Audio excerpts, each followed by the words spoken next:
Well, good morning. Morning. Hi.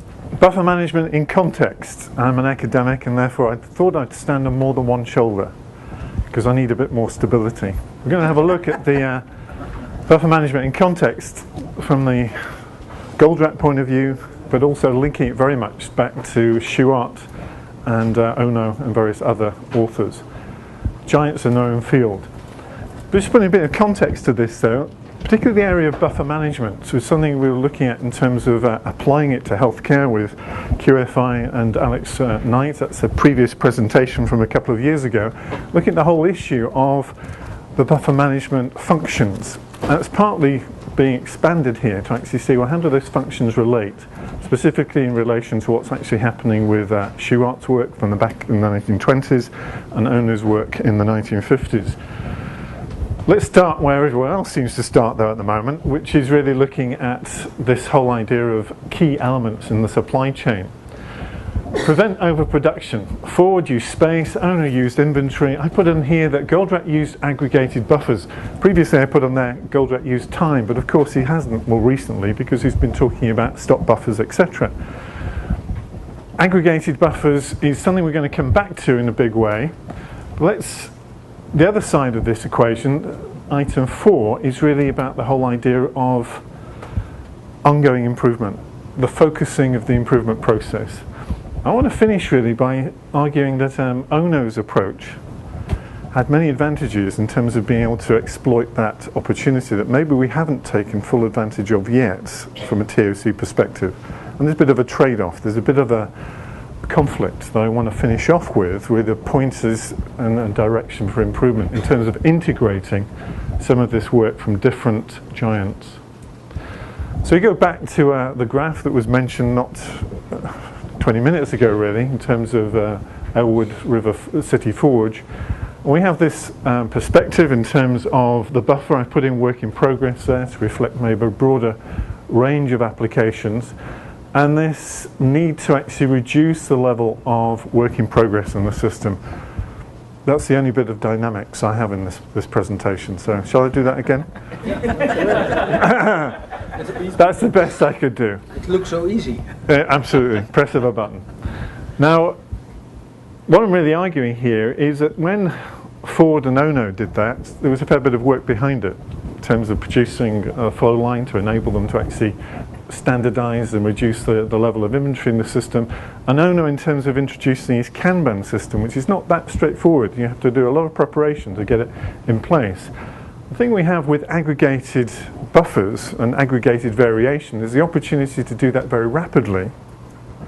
And in many ways, that rapid improvement associated with many TOC applications maybe detracts from the ongoing improvement, the step 4 in that element that we're going to look at. But let's just have a look at the structure of what I want to cover. I want to look a bit more at this buffer management and really just emphasize, and for a lot of you it'll be a bit of fairly obvious stuff here. Maybe if there's new people here it'd be useful to actually just clarify what we mean by buffer aggregation and the 4 functions of buffer management before really then saying, well, how does this relate to the work of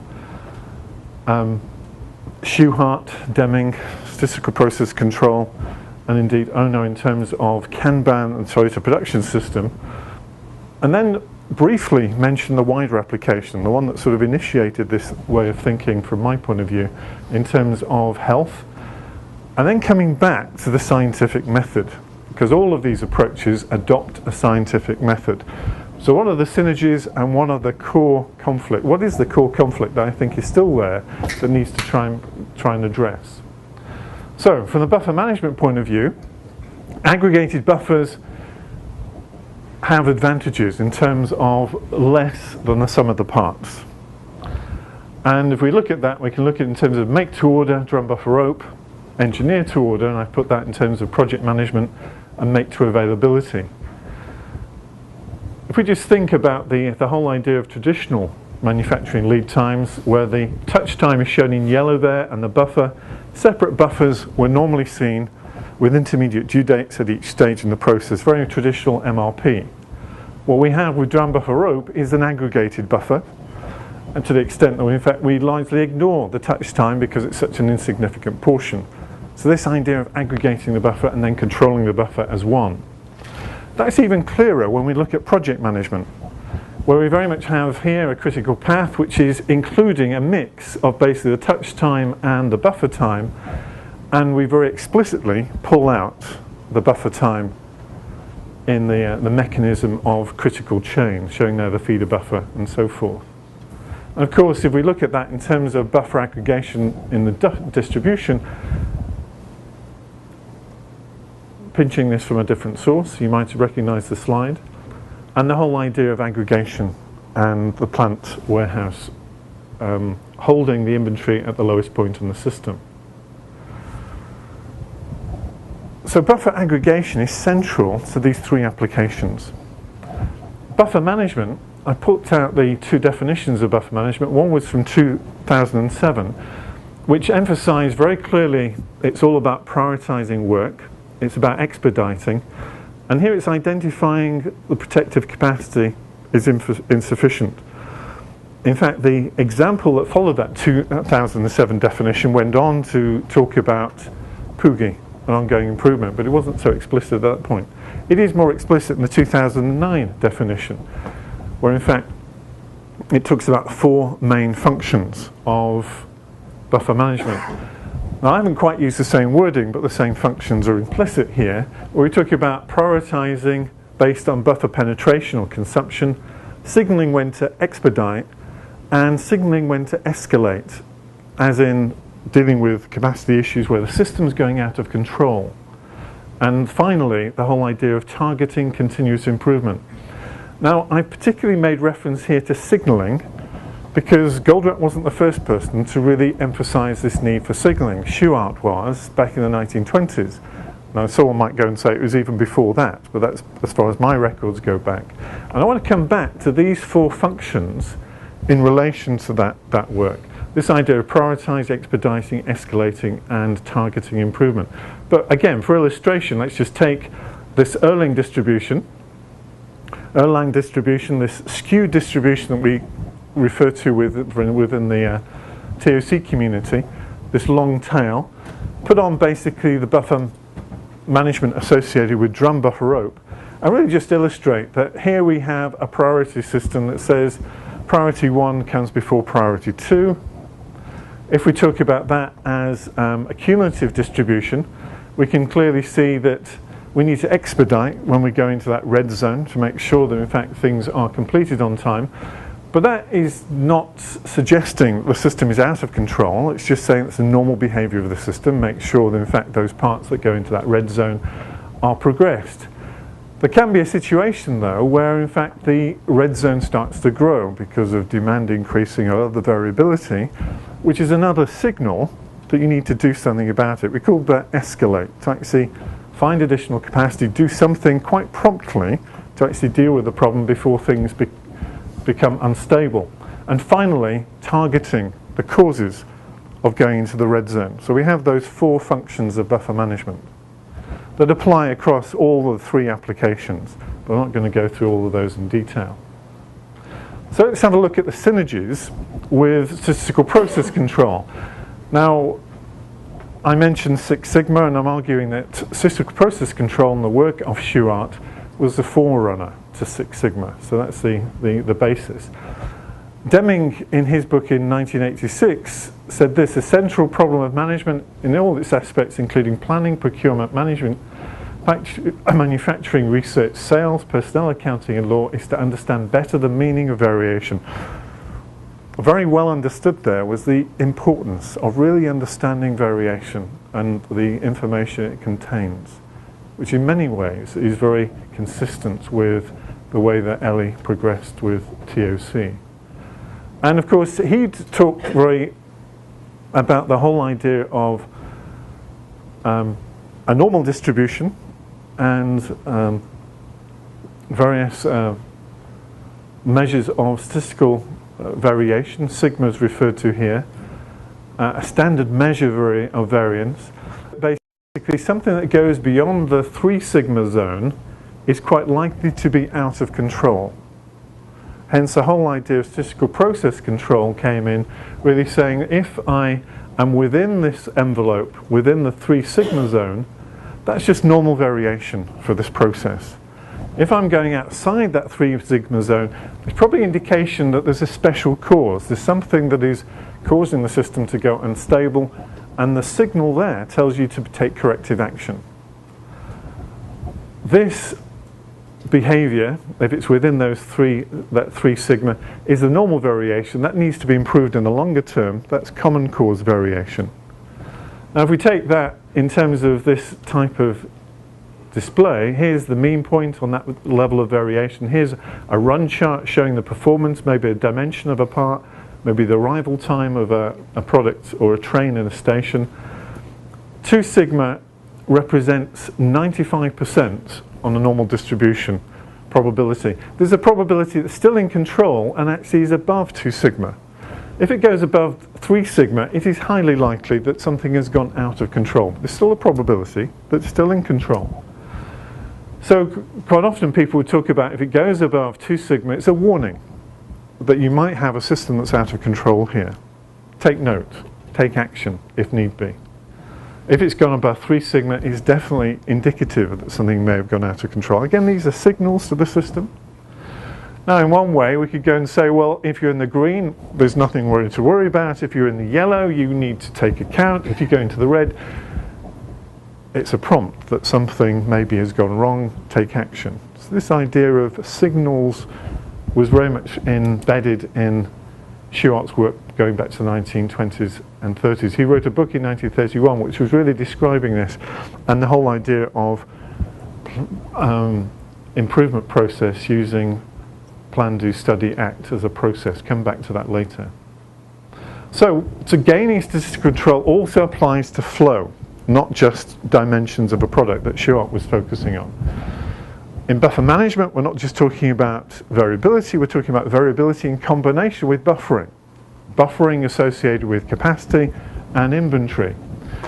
Entry into the red zone is a warning signal that might be a special cause that you need to actually take action on. But it might be just normal variation, but you need to check. If in fact the red zone starts to grow, it's indicative of special cause variation. Immediate actions required. In Shewart's term, he talked about special cause or assignable cause was the term he used. Something needs to be dealt with and immediate action taken. Targeting the reasons for red zone penetration is an ongoing process. Going into the red is the normal behavior. Gathering that data to actually identify the causes of that over a long period of time is necessary to eliminate what Shewhart referred to as common cause. Process of ongoing improvement in that way. So what we're really emphasizing here is you're talking about signals. And in buffer management we have signals as Shewhart identified back in the 20s and 30s. Let's have a look at Kanban. Ohno put it this way in his book in 1988. In fact, it was 788. That was when it was translated into English.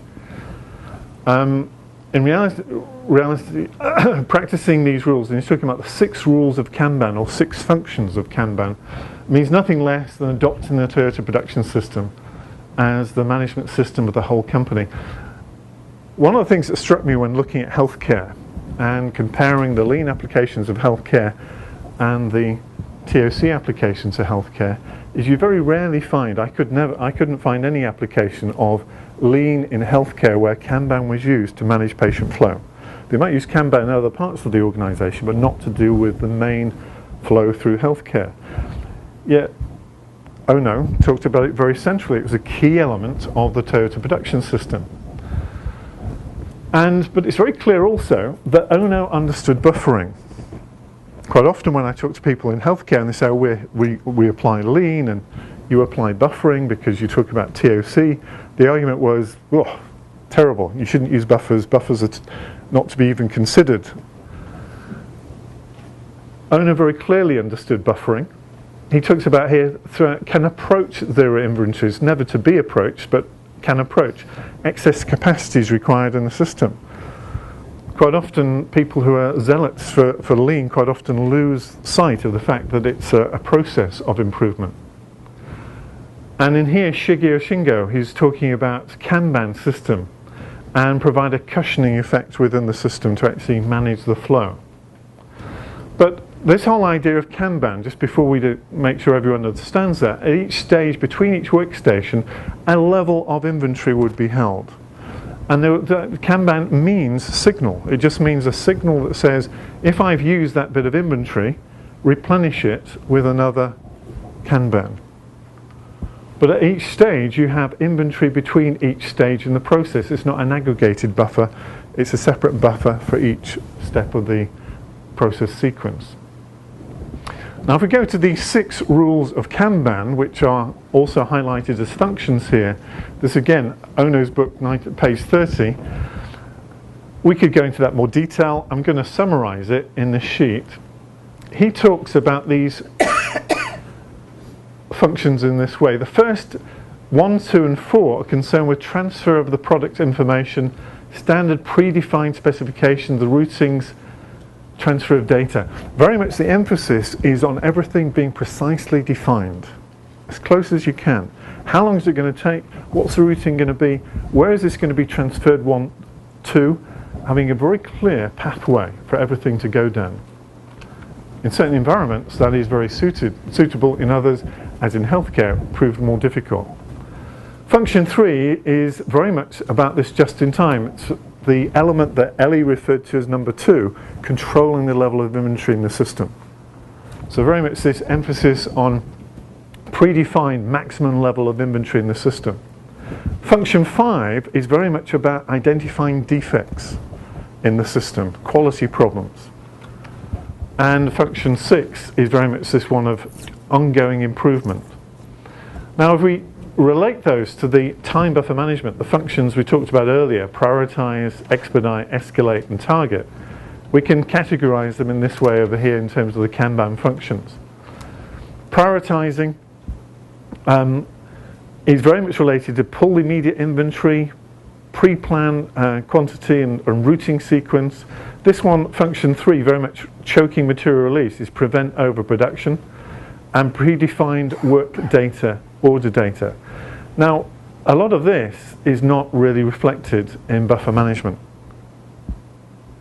The detail associated with time buffer management does not go into that precise definition, but that helps to differentiate where you use one and where you use the other.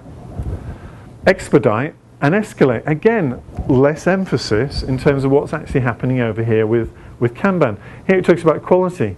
If we have a quality problem, we want a signal that says you've got a problem and do something about it immediately. Over here we talk about expediting, but only when it's risking delivery. Not an immediate signal, a signal actually only when you go into the red zone.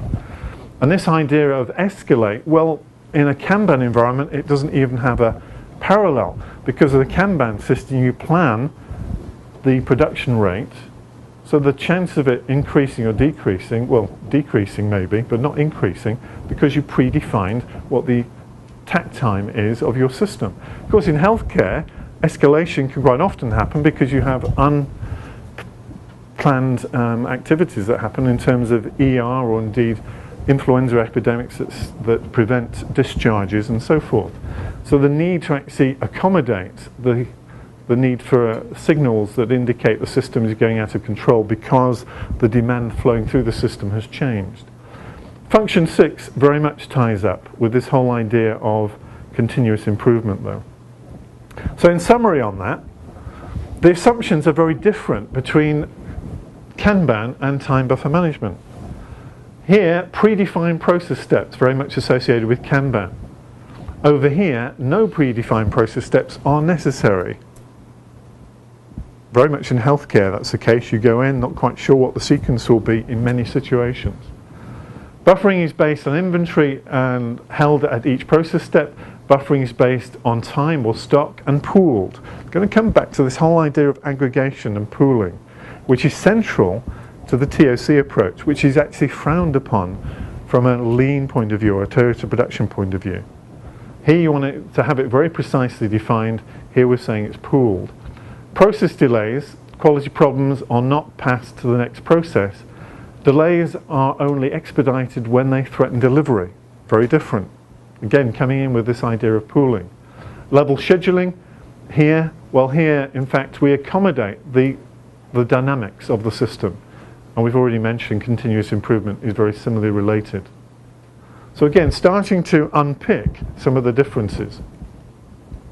Just going back to the healthcare example that started this process, in that situation, here's the network which really shows ED, medical assessment unit, acute, various routes into elective surgery coming into acute there, GPs coming into ED and so forth. The whole pathway which includes social care. One way which you can effectively manage this, and it's been demonstrated, is by using buffer management where you're aggregating time buffers basically and managing the flow. But there's also opportunity in this to actually use the MAU, that's the medical assessment unit, as a capacity buffer, an aggregated capacity buffer. Here's my medical assessment unit that feeds into these various wards. Quite often in the healthcare system is you have lots of people coming into ED. These are not planned arrivals. You need a buffer to accommodate that variability. Now they will normally stay there for a period, either be discharged or indeed actually be allocated to a ward. Now should you have this medical assessment unit as a means of buffering before you actually send them out to the wards? Because the alternative is I need to have buffers on each of those wards which are specific to a particular surgery or medical condition. Or I have a collective buffer, as in the MAU, that enables me to manage the flow into these boards and give them a time signal in terms of their needing to actually find a bed because this person's on their way. So again, this whole idea of aggregation comes in, and thinking about how you can aggregate capacity buffers in order to enable the system to flow more effectively. So this was where some of this originated. Let's just have a look though at this scientific approach before we conclude with some of the issues. Shewhart very much was talking about this cycle.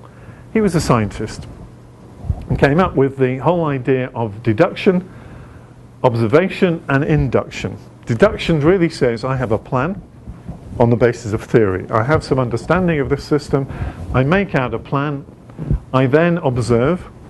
He talks about plan, do, study, act. This would be the doing and then the studying and then taking action on the results to actually come up with a hypothesis that improves my plan the next stage round. So all that Shewhart did was actually take the standard sort of scientific method and put it into terms that people on the shop floor could deal with.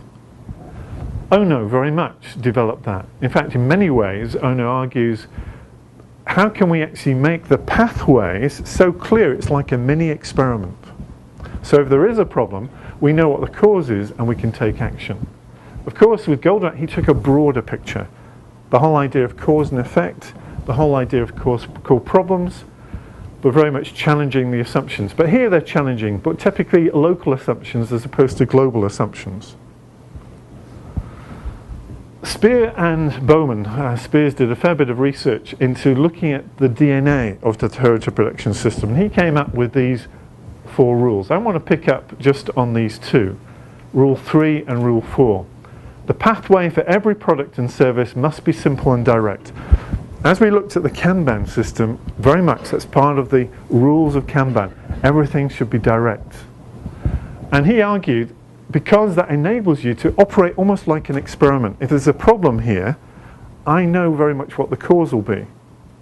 The problem is when you pool your buffers and you don't have a direct route, it's more difficult to identify the cause. It's more obscure. And in fact, Rule 4 says any improvement must be made in accordance with the scientific method, and talks about prediction, hypothesis testing, and challenging assumptions. And in many ways, this approach that's specified by Spear and Bowman, he argues that in fact pooling is negative. You shouldn't pool, you shouldn't aggregate because of this. Because if you aggregate, you lose sight of cause and effect. So my conclusion here really is that we've got a bit of a divide really between the lean and the TOC approach. The TOC approach requires less prescription and definition for environments which don't warrant that, which enables you to actually aggregate your buffers and have that rapid improvement associated with buffer management and buffer aggregation, but do we lose out in terms of that fourth function of buffer management process, targeting the improvement, because in fact we lose sight of the cause of the delay? So here we have a cloud. On one hand, we want to reduce the wasteful variation. On the other hand, we want to manage the variation. In order to manage the variation, we need to pool the buffers.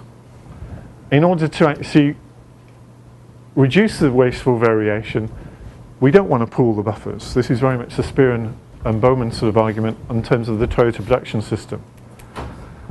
The assumptions we're challenging here is aggregation of variation reduces buffer requirements very clearly. That's what the benefits are associated with these applications of buffer aggregation and buffer management.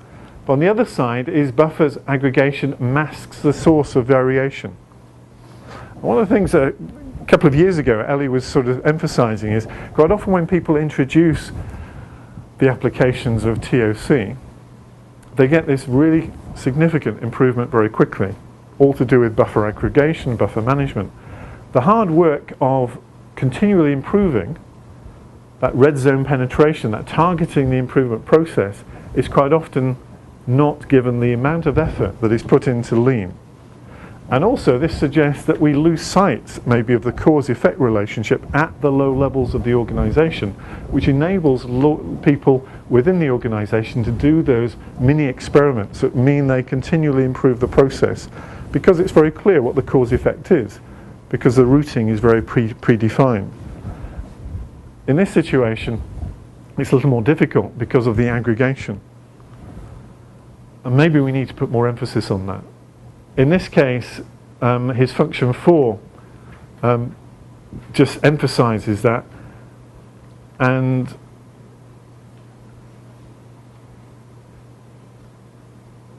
this need to target the incremental reduction of that variation.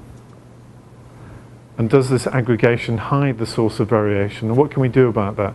Is more sophisticated data capture the answer? And of course that is happening. Symphony and various other products are trying to be more sophisticated in gathering the sources and causes of delay within the system.